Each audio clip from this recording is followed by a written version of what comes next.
Le crocodile du Nil règne en maître sur les cours d'eau d'Afrique.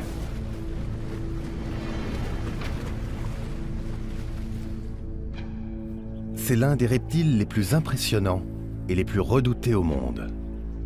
Il est considéré comme l'animal le plus dangereux du continent africain. Capable d'attaquer un homme sur un rivage ou à bord d'un bateau, ce crocodile terrorise les villageois avec qui il partage le fleuve.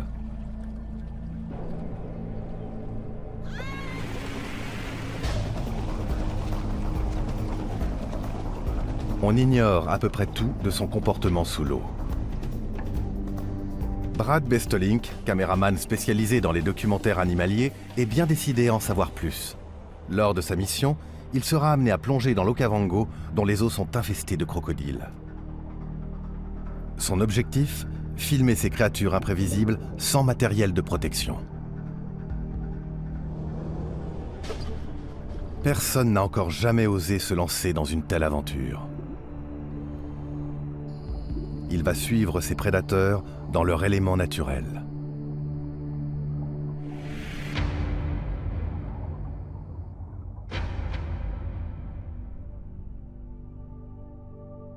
Situé au Botswana, le delta de l'Okavango est alimenté par un fleuve qui traverse une vallée peu profonde, le Panhandle. Large de 15 km, le fleuve serpente depuis la frontière nord du Botswana jusqu'au delta, à 120 km de là. Pendant l'hiver, entre mai et août, le Panhandle inonde de vastes étendues de papyrus et d'herbes. Brad Bestelink connaît cette zone de crue comme sa poche. J'ai grandi près de l'Okavango. J'ai joué sur toutes les îles du fleuve, nagé dans toutes ces lagunes, exploré tous ces canaux. C'est mon terrain de jeu depuis toujours. Brad revient chaque hiver filmer les créatures étonnantes qui peuplent le Panhandle.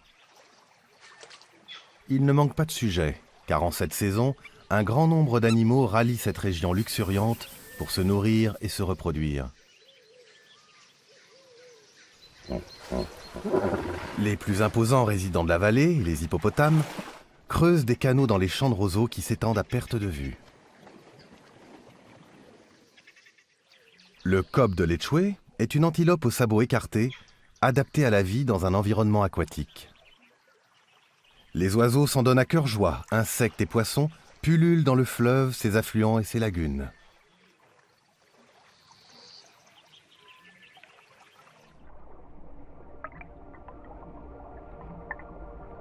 Le Panhandle abrite plus de 70 espèces de poissons. Les plus petits et les plus jeunes vivent dans les lagunes de nénuphars, loin des prédateurs qui rôdent dans les canaux plus larges.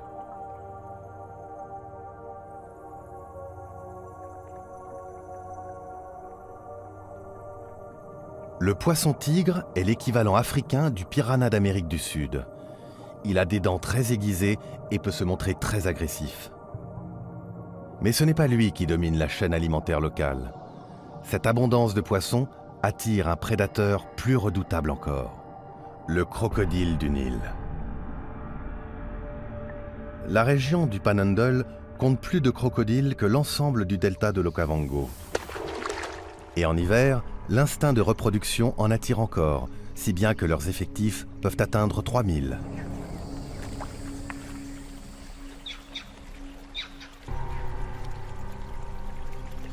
Ces eaux poissonneuses ne sont pas appréciées que des crocodiles, elles intéressent aussi les hommes. Ils investissent progressivement les lieux, disputant aux reptiles le territoire et les ressources de la région.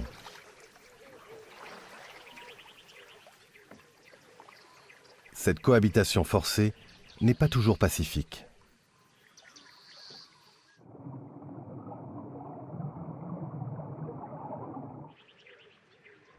Les attaques de crocodiles sont de plus en plus fréquentes. Il arrive que les pêcheurs se fassent happer à bord de leurs pirogues. Mais la plupart des victimes sont des femmes et des enfants venus faire leurs ablutions. Sur les 750 attaques mortelles de crocodiles recensées annuellement en Afrique, 15 ont lieu au Botswana.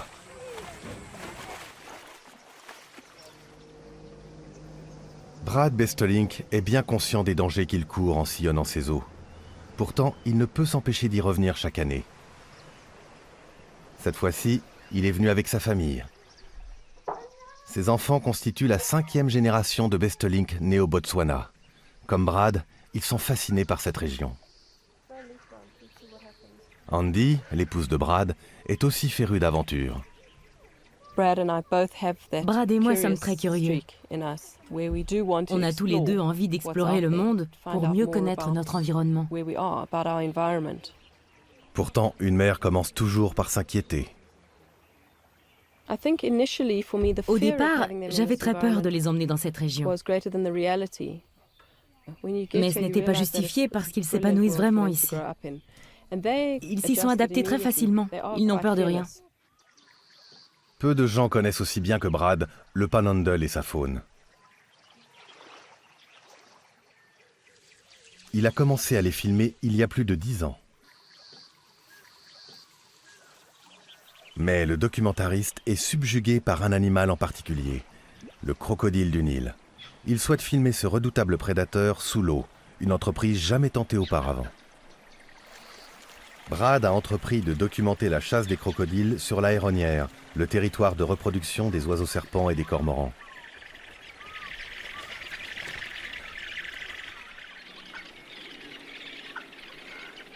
Les crocodiles se glissent au pied des arbres et attendent qu'un oisillon inexpérimenté chute du nid.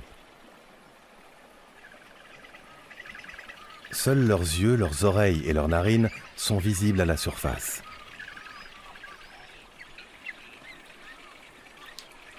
Impossible alors d'évaluer leur gabarit. Brad est prêt à filmer l'attaque.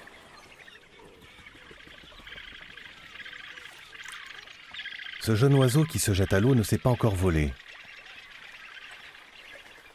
Il tente donc de se hisser sur la racine d'un arbre.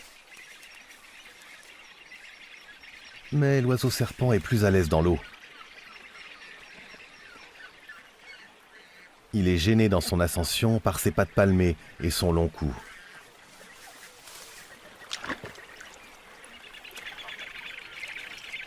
Bien souvent, cette maladresse est fatale.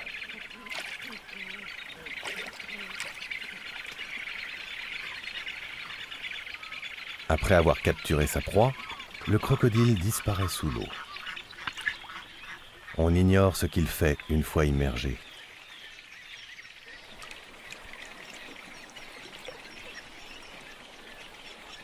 Pour Brad, il est clair que cette étape essentielle du comportement de chasse du crocodile manque à son étude. Quand j'ai vu les oiseaux serpents et les cormorans plonger, j'ai compris qu'il fallait que j'observe les crocodiles sous l'eau pour mieux les comprendre. Ils y passent beaucoup de temps. C'est là qu'ils chassent. Il est donc essentiel que je les suive dans cet environnement. Brad décide de plonger dans les eaux de l'Aéronnière. Personne ne s'y est jamais risqué. Si l'expérience aboutit, il sera le premier à filmer le comportement des crocodiles sous l'eau. Il ne s'agira pas simplement de nager parmi eux.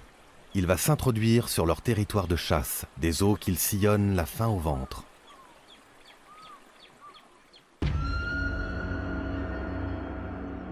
Il a tout intérêt à bien préparer son expédition. Il devra savoir quoi faire en cas de confrontation. Le scientifique Vince Shax va lui prodiguer quelques conseils.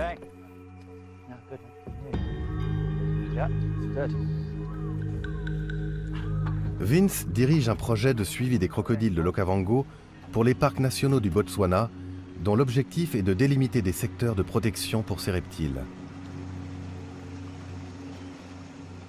Depuis 5 ans, Vince et son équipe capturent, mesurent et équipent de colliers les crocodiles du fleuve afin de les examiner et de les recenser avec précision.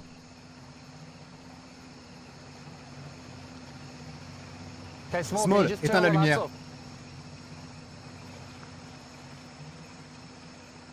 La nuit, l'équipe a plus de chances de localiser les animaux. Leurs yeux scintillent dans l'obscurité. Il comporte une couche réfléchissante qui permet d'augmenter la quantité de lumière captée par la rétine. Ainsi, les crocodiles repèrent leur proie plus facilement.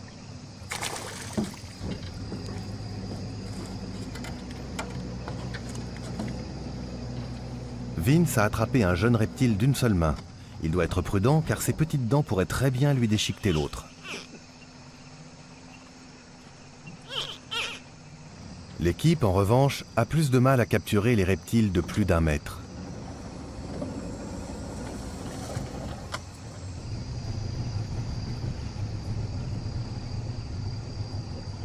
Sur l'embarcation, seul le projecteur servant à localiser les crocodiles est allumé. Brad et Vince, tapis dans la pénombre, peuvent approcher leur cible en toute discrétion.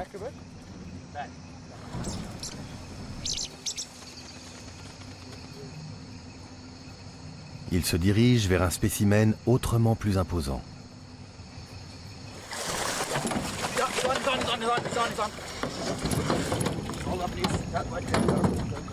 L'équipe s'efforce d'agir vite afin de minimiser son stress. Continue à tirer.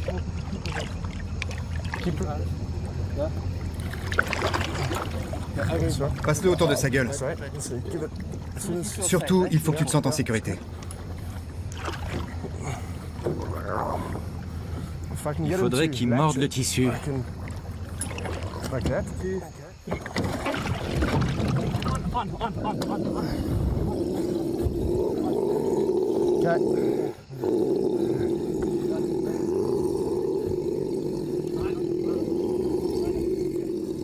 Vince bande les yeux de l'animal dans le but de l'apaiser. Sa méthode est efficace. Prêt ? 1, 2, 3. On le retourne. Attention à sa queue. La queue, c'est bon ? Assieds-toi là. Les scientifiques retournent l'animal pour savoir si c'est un mâle ou une femelle. Bon, c'est toi qui vas commencer. Ne t'inquiète pas. Tout ira bien si tu restes assis sur lui. C'est une femelle. Brad et l'équipe maintiennent l'animal en place pendant que Vince l'examine.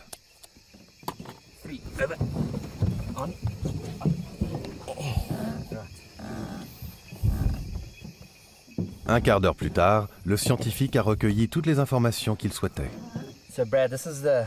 Ce sont des crocodiles de cette taille qui peuplent les canaux en cette saison. Vince et ses collègues ont capturé et identifié 2500 individus. L'hiver est la saison la plus propice à cette étude.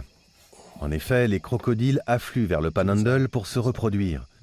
C'est aussi la meilleure période pour plonger, car la clarté de l'eau est optimale. Pour l'instant, l'eau est très claire et il fait encore froid. On a combien de temps pour plonger, à ton avis? Il faut le faire le plus vite possible, avant que l'eau se trouble et que l'atmosphère se réchauffe. Toi qui connais bien les crocodiles, comment penses-tu qu'ils vont réagir? Je ne sais pas trop. Cette expérience est une première. Personne n'a passé beaucoup de temps avec eux sous l'eau. Je pense qu'ils réagiront s'ils voient que tu t'approches d'eux. Mais on est en hiver, l'eau est froide et leur métabolisme fonctionne au ralenti. D'après moi, il n'y a pas vraiment de bon moment pour plonger. Mais si tu y tiens, fais-le maintenant. Il faut être fou pour nager auprès des crocodiles, quelle que soit la saison. Bien que dubitatif, Vince est curieux de voir quelles images Brad sera en mesure de rapporter. Pour ce soir, le travail est terminé. C'est du beau boulot. Dans ce secteur, la plongée n'est possible que 2 mois par an, lorsque les sources du Nord inondent le Panhandle. Les eaux déferlantes balaient les sédiments et les particules en suspension. Ainsi, on dispose d'une bonne visibilité jusqu'à 10 mètres de profondeur.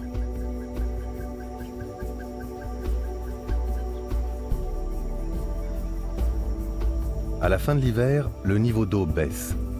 Un autre facteur facilite la plongée à cette époque de l'année, la température de l'eau. En hiver, l'eau est froide. Le métabolisme du crocodile ralentit. Il mange moins et est beaucoup moins actif pendant cette saison. Les crocodiles seront donc plus léthargiques, moins agressifs.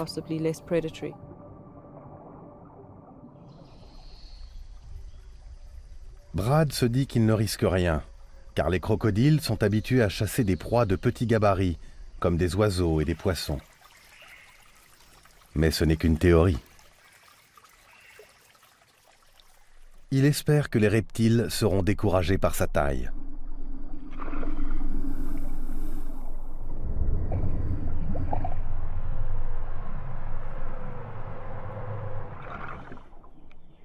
Fort de sa théorie, le caméraman s'apprête à plonger aux côtés des crocodiles dans les eaux de la Héronnière. Le seul moyen de mettre sa théorie à l'épreuve est de risquer sa vie. En cas d'attaque, il sera sans défense.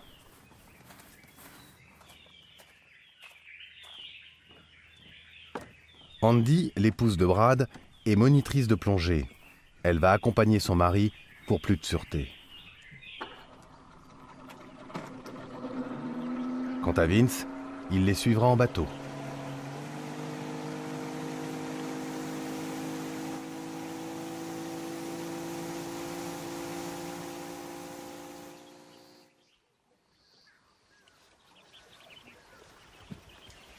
Pour ne pas perturber les oiseaux, Brad et Andy ont choisi de plonger en amont du canal, puis de se laisser porter par le courant.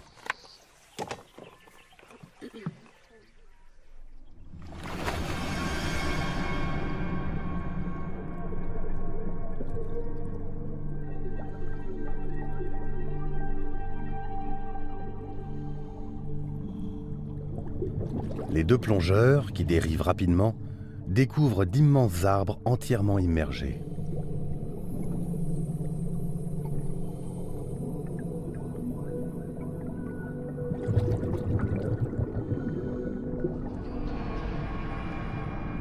Une pirogue de pêcheurs. La théorie de Brad serait-elle erronée? Chaque année, des pêcheurs de l'Okavango disparaissent.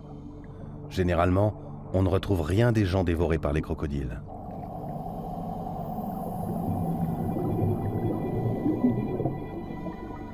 Brad et Andy sont presque parvenus à la Héronnière quand ils aperçoivent leur premier spécimen.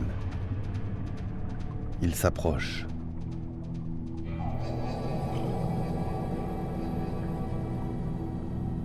Les plongeurs suivent le prédateur qui glisse par-dessus les branchages.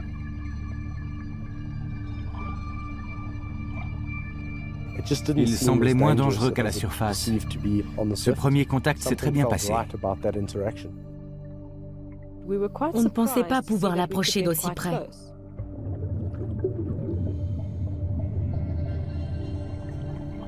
Dans l'eau, le crocodile se déplace avec grâce. Il se propulse grâce à sa queue puissante et replie ses pattes contre son corps afin d'offrir moins de résistance à l'eau. Pour interrompre son élan, il déploie ses pattes palmées.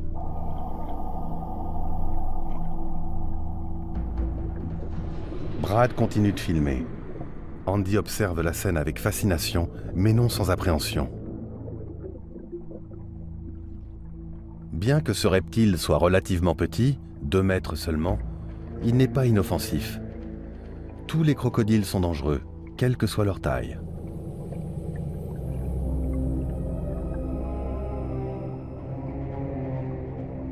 Mais ce n'est pas la première fois qu'Andy nage aux côtés d'un gros prédateur. J'ai suivi des requins, et finalement ce n'est pas vraiment différent de cette expérience avec les crocodiles. Mais comme personne n'avait jamais nagé aussi près des crocodiles, on ne savait vraiment pas à quoi s'attendre. Celui-ci s'évanouit dans un nuage de sable. Et c'est peut-être mieux ainsi. Brad et Andy seraient totalement démunis en cas d'attaque. La Héronnière est toute proche. Andy, agrippé à une branche, surveille la progression de son mari.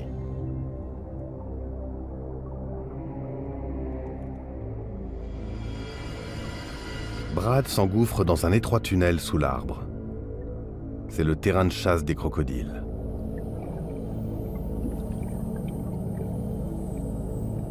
C'était assez effrayant. En quittant les profondeurs, nous avons rejoint un haut fond. Même si la prudence était de mise, nous étions ravis de découvrir ce nouveau territoire. Brad s'approche du crocodile.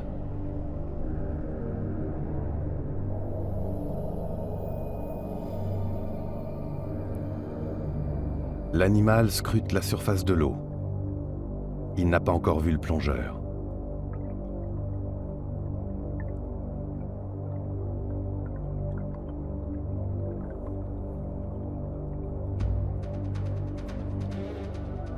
Brad s'avance.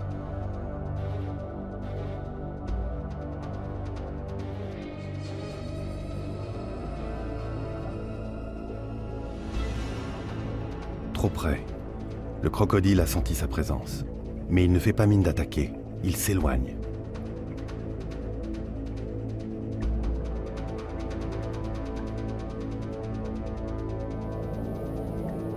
Il est trop rapide.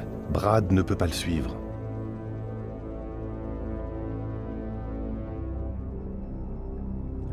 La réserve d'oxygène des plongeurs est presque épuisée.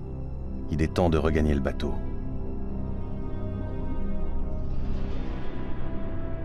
Ils savent que la phase de remontée est critique,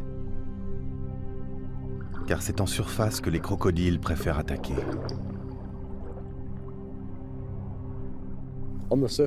Même lorsqu'on quitte les profondeurs, on craint d'être attaqué par un crocodile. On a l'impression d'être un impala dans la ligne de mire d'un prédateur. Brad est le premier à remonter.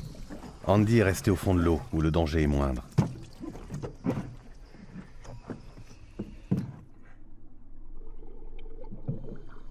Puis Brad et Vince aux aguets, elle se hisse sur le bateau. Alors ? C'était fantastique. On en a vu deux. Je ne pensais pas qu'on pourrait les suivre d'aussi près. C'était extraordinaire. La première tentative de Brad et Andy a dépassé leurs espérances. Pourtant, ils ne comptent pas s'arrêter en si bon chemin. L'ivresse de l'aventure les pousse à vouloir ramener plus d'images. Andy et moi avons nagé aux côtés d'un crocodile pour la première fois. C'était un moment grisant. On sent une montée d'adrénaline, en plus de la fascination. C'est la première fois qu'un caméraman filme des séquences sous-marines présentant un crocodile du Nil en milieu naturel. Cette plongée marque un tournant important.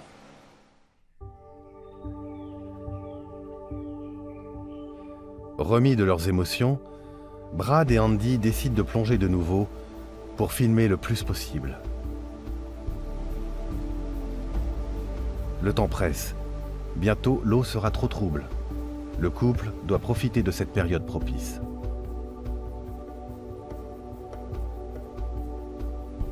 Ils sillonnent les canaux à la recherche de crocodiles lézardant au soleil. En hiver, les eaux de l'Okavango sont très froides. Les crocodiles doivent donc s'étendre au soleil pour se réchauffer.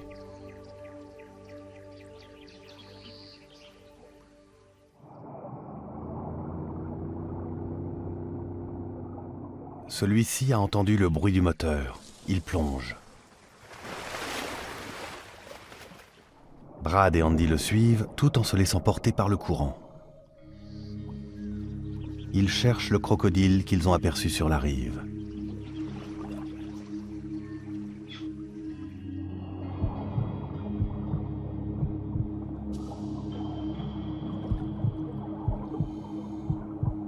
Le voici. Il est couché au fond de l'eau, immobile. En ralentissant son rythme cardiaque, le reptile peut rester immergé plusieurs heures sans reprendre sa respiration. Mais attention, il n'en est pas moins dangereux pour autant. Brad avance avec précaution. Si l'animal se sent pris au piège, il peut l'attaquer. 3,50 m de muscles et une mâchoire capable d'arracher le bras d'un homme. Brad s'approche. Il se demande si le crocodile le voit avec précision. Lorsqu'il est sous l'eau, l'animal voit flou à cause de la membrane nictitante qui recouvre son œil. Mais comme le requin, le crocodile est doté d'un sixième sens. Des récepteurs de vibrations situés autour du museau lui permettent de détecter les mouvements. Ainsi, il peut chasser des poissons dans l'obscurité. Sentant que la créature qui l'approche est plus imposante qu'un simple poisson, le crocodile préfère fuir.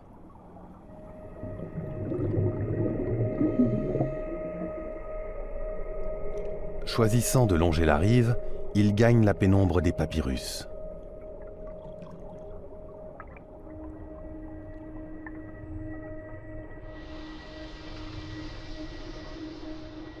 Tout à coup, il disparaît.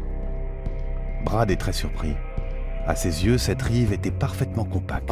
Je pensais que les crocodiles s'enfouissaient dans la végétation pour se cacher.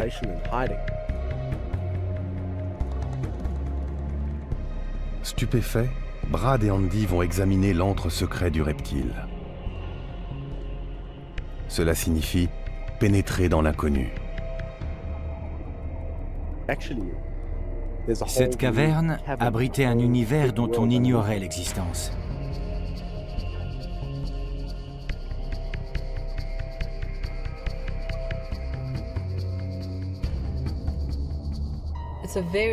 C'était assez angoissant de nager dans cette grotte. Le plafond était très bas. Les filaments blancs des papyrus ressemblaient à des vers luisants. C'était un monde de ténèbres. Brad allume le spot de sa caméra pour illuminer la caverne. Dans les racines des papyrus, les plongeurs aperçoivent d'étranges poissons nageant la tête à l'envers. Un gros poisson-chat avance tranquillement au fond de l'eau.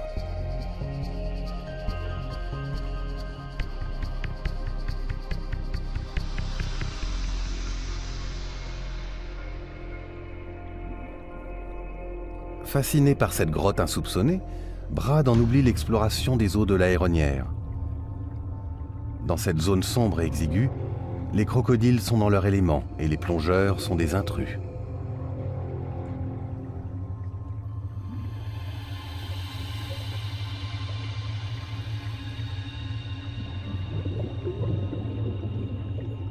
Encore sous le charme, Brad et Andy entreprennent leur remontée périlleuse vers la surface. Soudain, un crocodile percute Brad. Il s'est précipité sur l'objectif avant de s'échapper. Tout s'est passé très vite. Brad et Andy doivent ressortir immédiatement.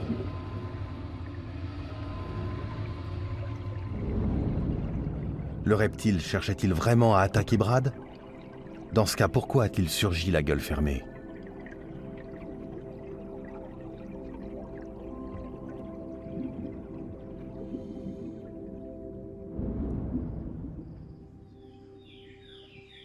De retour sur la terre ferme, Brad et Andy proposent à Vince de visionner la séquence. Le scientifique n'en revient pas. Jamais il n'aurait imaginé que le crocodile approcherait un plongeur d'aussi près. Regarde ça. L'eau est limpide. Oui, elle est très claire. Ça s'est passé près de la rive du canal qui jouxte l'Aéronnière. Un lieu exceptionnel. Il est assez massif, ce crocodile. Avec cette technique, on pourrait identifier les individus en les prenant en photo, constituer un fichier et suivre les parcours des différents crocodiles d'année en année. Si tu pouvais obtenir plus d'informations sur ces crocodiles adultes, ça nous aiderait beaucoup. J'ai une question sur cette caverne. Est-ce qu'elle s'étend au-delà de ce qu'on a vu ou bien est-ce un espace fermé? Vince ne s'explique pas une chose. Pourquoi les crocodiles disparaissent-ils sous les papyrus? Je savais que les crocodiles avaient accès à une sous-couche quelconque, mais j'ignorais de quoi il s'agissait.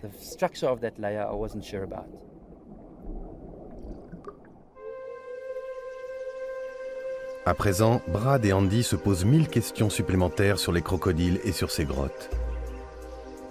Le documentariste n'a plus beaucoup de temps pour filmer le reptile dans son élément naturel. S'il ne saisit pas sa chance, il devra attendre l'année prochaine pour recommencer. Les tiges et les feuilles du papyrus contiennent une grande quantité d'huile qui fait flotter la plante. En se maintenant à la surface, le papyrus crée une zone d'obscurité sous l'eau.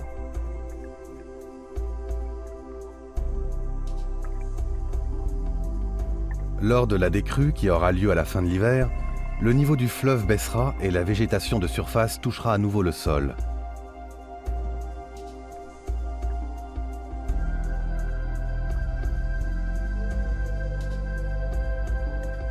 L'antre secret des crocodiles sera inaccessible jusqu'à l'hiver prochain.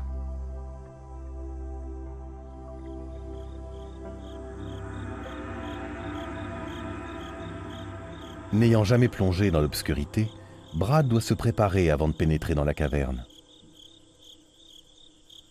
Sur les conseils d'Andy, Il commence par plonger dans une lagune tranquille.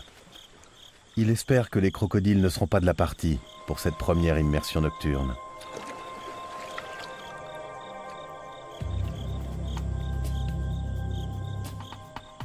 Les plongeurs ne voient rien en dehors du faisceau des projecteurs.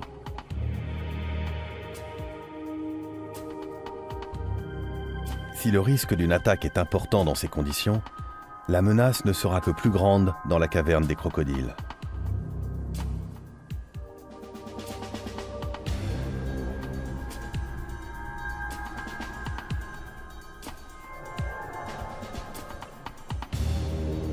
Cette expérience permet à Brad de mesurer les dangers auxquels il va s'exposer.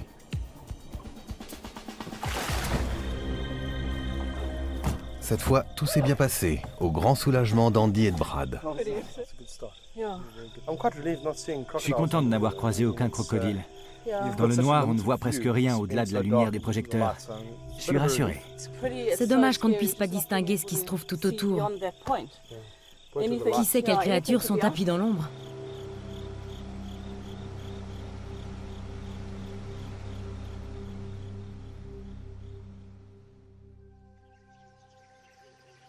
En hiver, dans le Panhandle, l'air est frais et l'eau affiche 15 degrés. Brad et Andy attendent que les crocodiles viennent se réchauffer au soleil.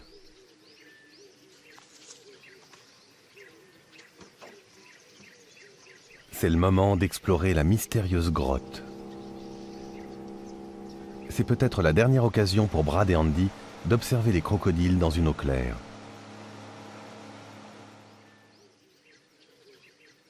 La décrue a déjà commencé, comme en atteste cette marque sur les roseaux.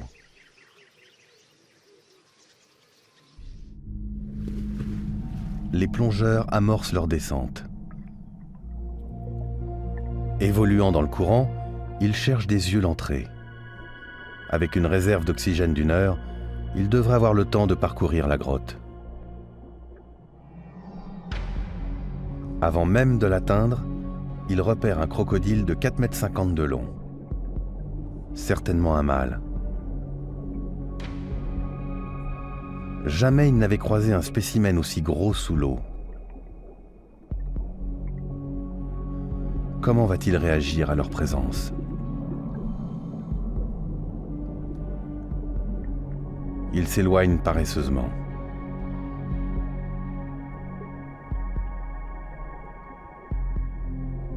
Ce prédateur gigantesque a sûrement assez de force pour attaquer un pêcheur à bord d'une pirogue. Brad et Andy se tiennent à bonne distance.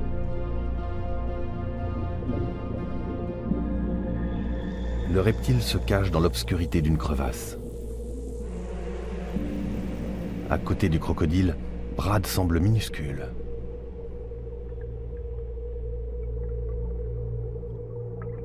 Le prédateur a glissé la tête sous les papyrus. Il semble acculé. Brad et Andy prennent d'énormes risques. L'animal est bien plus rapide qu'un plongeur. Brad n'aurait aucune chance. Cependant, il continue de filmer.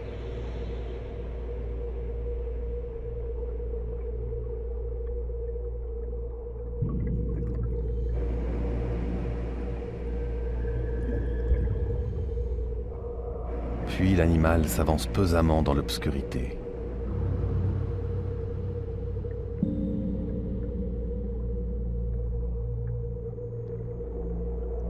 La demi-ténèbre est rendue plus oppressante encore par les tourbillons de sédiments qu'il soulève à chaque pas. Il s'évanouit dans la caverne. Brad et Andy le suivent dans l'inconnu. Ils décident d'explorer la zone malgré la mauvaise visibilité. Ils ont le choix, le suivre en quasi aveugle ou faire demi-tour.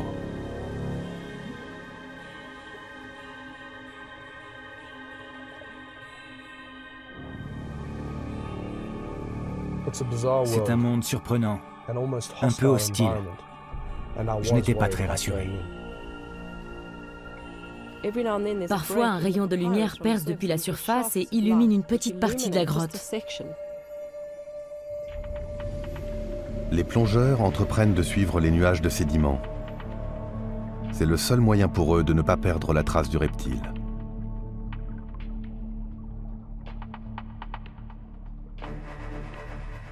Andy ferme la marche du cortège improvisé. C'est assez déroutant au départ. En marchant, le crocodile disperse les dépôts du fond de la caverne. À ce moment-là, on ne voit plus rien. C'est l'une des expériences les plus terrifiantes que j'ai vécues lors d'une plongée. Le crocodile les entraîne dans les profondeurs de la grotte. Voilà 20 minutes qu'ils le suivent. Ils sont à 18 mètres de leur point de départ. Le crocodile s'immobilise dans la lumière.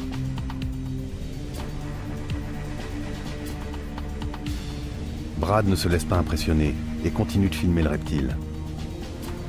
Qui bougera le premier?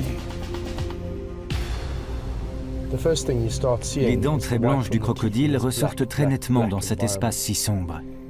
C'est magnifique. J'étais soulagée de revoir le crocodile finalement, parce que c'était vraiment effrayant d'avancer dans le noir. Le crocodile reprend sa route. Concentrés sur leur filature, les plongeurs n'ont pas fait attention au chemin qu'ils ont emprunté. Il leur reste 20 minutes de réserve d'oxygène. Le prédateur n'est qu'à quelques dizaines de centimètres. S'ils font demi-tour maintenant, ils pourraient les attaquer. Dans une grotte comme celle-là, on est rapidement désorienté. Quand on suit un crocodile, on ne sait plus où on se trouve, ni où est la sortie.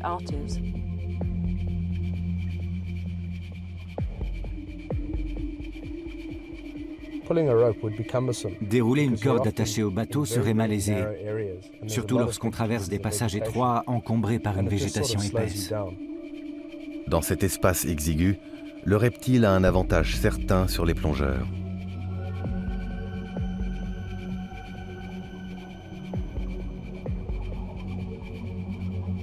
Une fois de plus, il s'arrête. Il semble indécis. Va-t-il attaquer ou prendre la fuite? Il choisit la seconde option.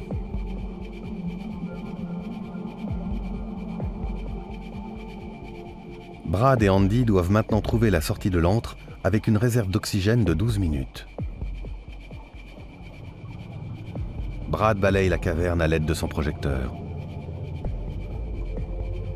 Soudain, il distingue un autre crocodile. Il est plus petit que le premier. Il pourrait s'agir d'une femelle.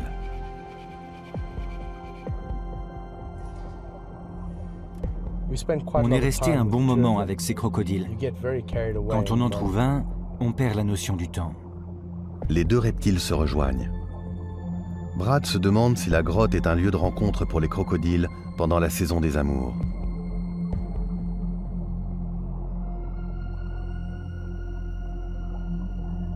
On n'en saura pas plus. Ils disparaissent dans l'obscurité de la grotte, emportant leurs secrets avec eux.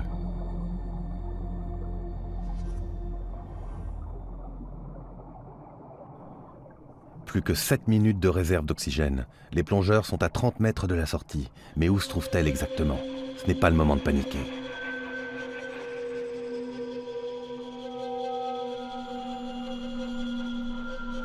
Ils balaient l'espace à l'aide de leurs projecteurs. Mais les rayons percent à peine l'épaisse noirceur environnante. Je n'avais aucune idée de la distance qu'on avait parcourue dans la grotte. J'étais complètement perdue, mais Brad, lui, semblait savoir par où aller. Brad suit un courant très léger, dans l'espoir qu'il mène à la sortie.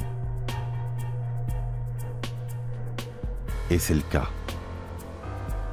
Les plongeurs aperçoivent enfin la lumière extérieure. Ils utilisent les dernières minutes de leur réserve pour l'atteindre. Cette plongée est une grande réussite. Alors qu'ils comptaient simplement filmer les crocodiles dans l'eau, Brad et Andy ont vécu une aventure aussi dangereuse qu'extraordinaire.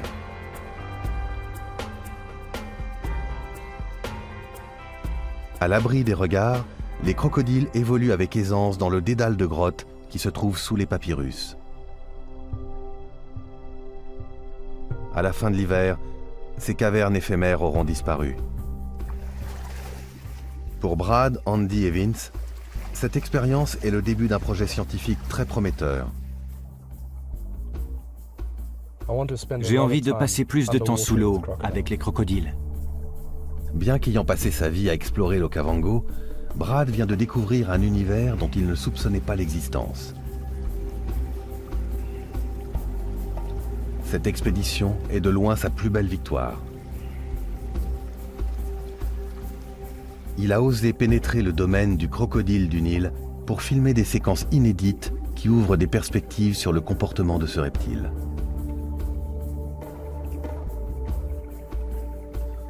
Peut-être les mâles attirent-ils les femelles dans ces grottes pour s'accoupler avec elles. Peut-être encore ces grottes sont-elles des terrains de chasse d'où les crocodiles accèdent discrètement aux rives baignées de soleil.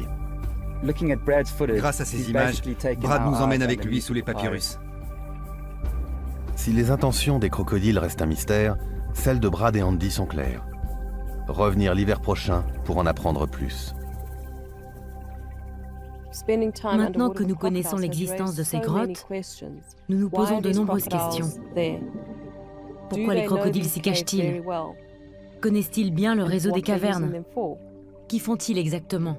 Comment se déplacent-ils à l'intérieur? Cette expérience de plongée aux côtés des crocodiles nous a donné envie d'analyser davantage leur comportement. Nous venons de découvrir un nouveau domaine d'étude. Il y a encore beaucoup à apprendre.